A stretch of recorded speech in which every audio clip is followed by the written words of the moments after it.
Hi guys, my name is Oksana and today we will be talking about new eyeshadow palettes from Pat McGrath. They were released within Bijoux Brilliance collection.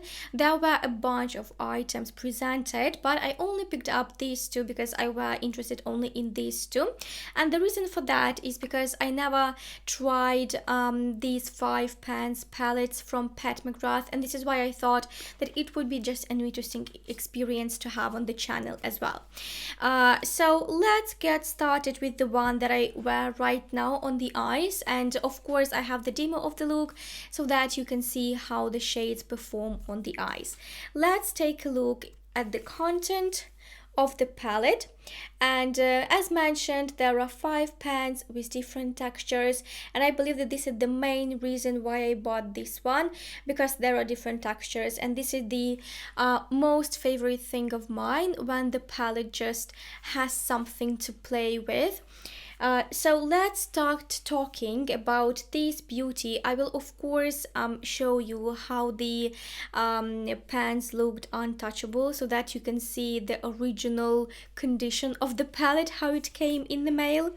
And for the shades we have Platinum Rose Water, Ruby Noir, Naked Sunset, Mauve Mystic and Cosmic Garnet. I started with Naked Sunset and I started applying it with a detail brush just to see how it performs without the fingers as well, and it performed beautifully. It applied beautifully, very smooth. There is no chunky texture to it, and I do like the color. So there are some blue shimmer particles over the actual rose base, which I do like about the shade. It definitely has the potential to be one of the most favorite shades in the pan. Regarding the texture, by the way, it's just a classic metallic that again applies beautifully with both fingers and brush.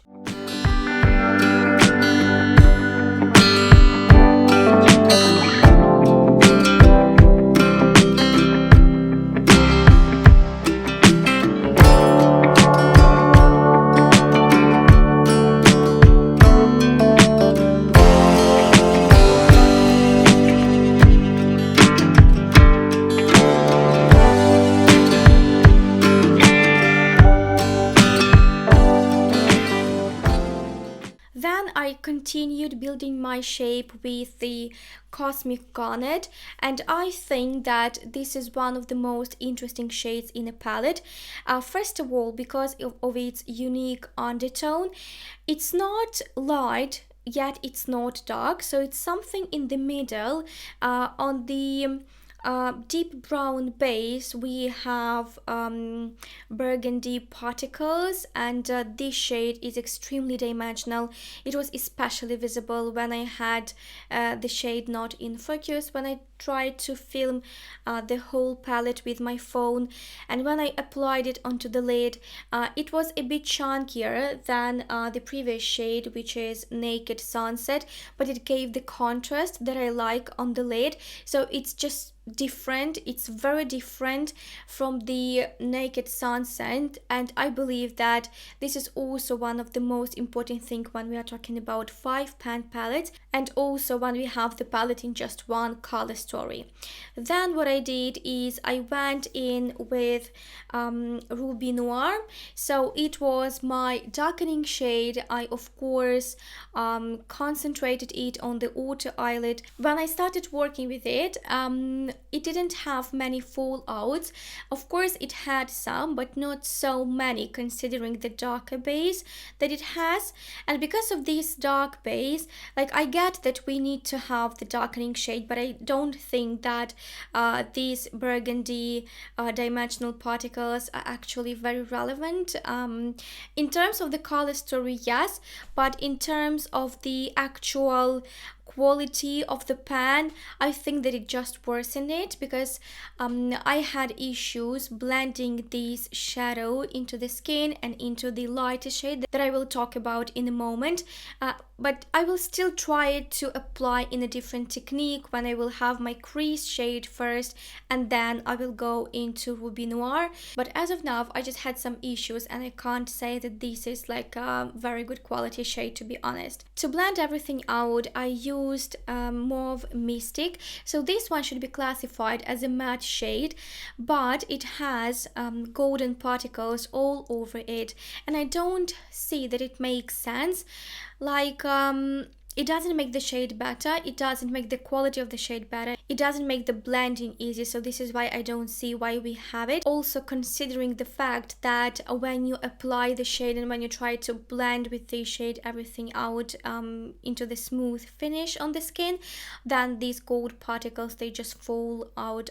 So I would rather prefer to have just a classic matte shade without these golden particles.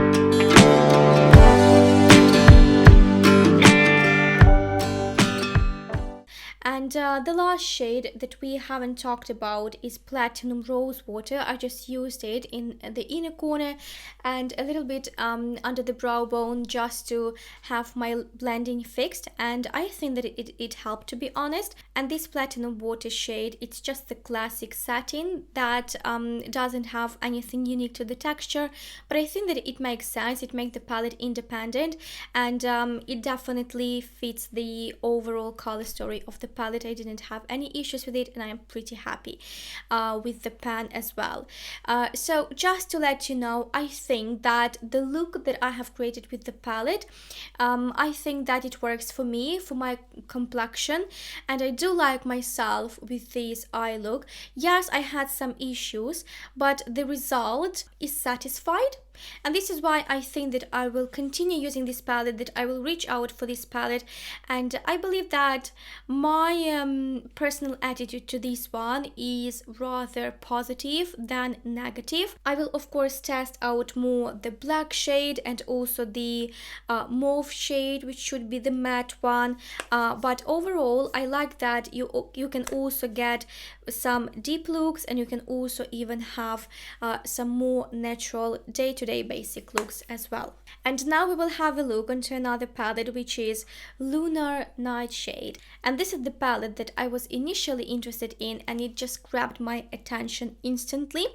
So we have a very unique color story, especially to Pat McGrath website. I mean, we still have the rose tone, of course, Pat McGrath couldn't survive without it, but I think that the overall color story is something fresh for the brand, and I do like that they actually extended this 5 pans palette with such a gorgeous and on a bit darker side color story. So first I went in with Midnight Iris, and this is one of the best shades in the palette for me. It's a classic matte shade, but it has some creaminess to it, and this is why it was so easy to apply it, so easy to blend it. You can build it up to any intensity you would like to have on the lid, and this is what I like about this palette just tremendously.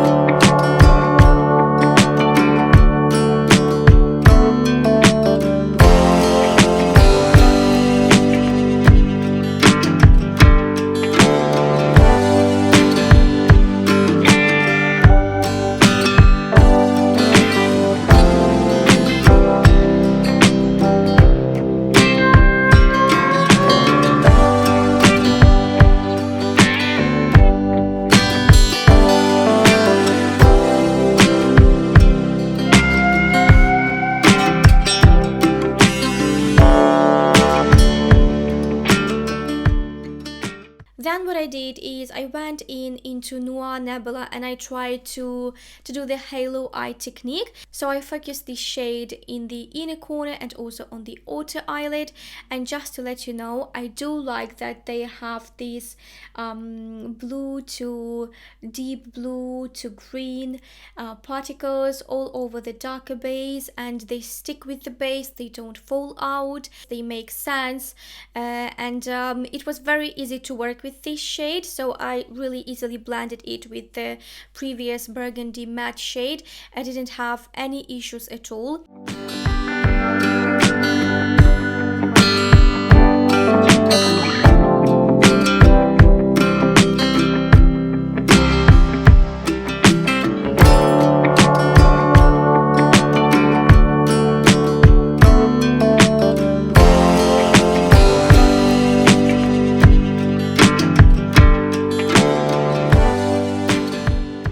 And then I went in with the middle with Neptunian Orchid. This is one of the most beautiful shade in the palette. This is a classic metallic, but it's still dimensional. I think that this is a very beautiful undertone to have in this palette, and it just fits into the overall color story. It's not too dark, it's not too light, and it just again gives the contrast.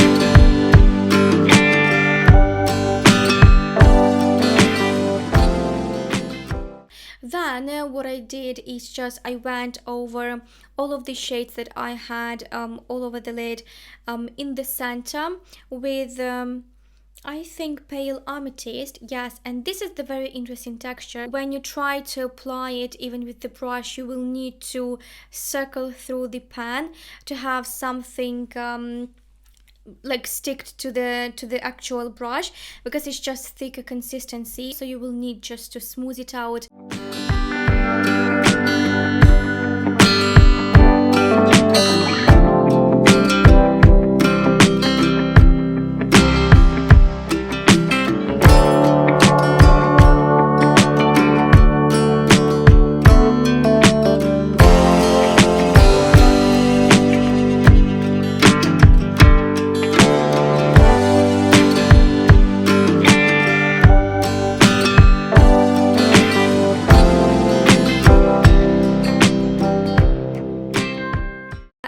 And then what I did, like the finishing touch, it was of course the inner corner shade, which is Platinum Moonlight, and this is the different shade that was in the previous palette, of course. And I do like how it looks with the overall color story of the palette and with all the shades that I've applied.